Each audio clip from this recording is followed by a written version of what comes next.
बीड़ा बजवैया मैया अरे हंस के सवारी जय हो तदुआरी के करा जाई माई के खेड़ी वाला हर हे जग के महतारी डॉग से लिखी प्यार अरे बीड़ा बजवैया मैया बीड़ा बजवैया मैया हंस के सवारी मैया मैया हंस के सवारी बीड़ा बजवैया मैया हंस के सवारी दुआरी के करा जाई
मिजाज में रखो मुर्गी मार दो मुर्गी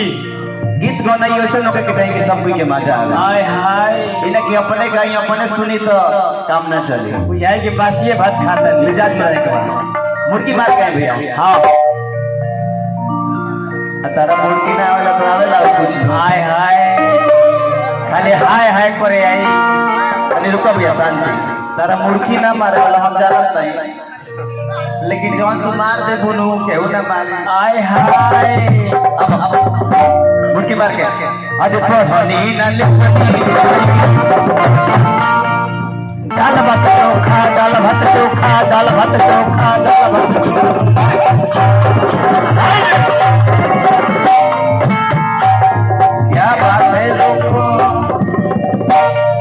आप लोग तो बोल रहे कि हमको मुर्गी नहीं मारने आता है इतारा से अनजाना ही में मुर्गी मरा गए क्या बात है लेकिन आप लोग साइड होइए हम दिखाते हैं हम लोग को सिखाओ तनी कि मुर्गी कैसे मारा जाला एक बार देख ले तनी भैया गमछिया देख ले गमछी दे दे तनी पकड़ लेके भगवान नु ब्यास तार गमछिया मिला देख में धले लो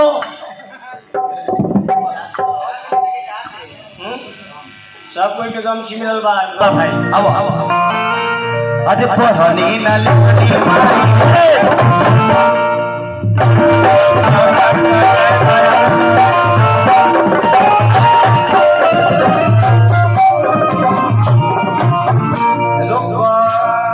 अब अरे पढ़नी ना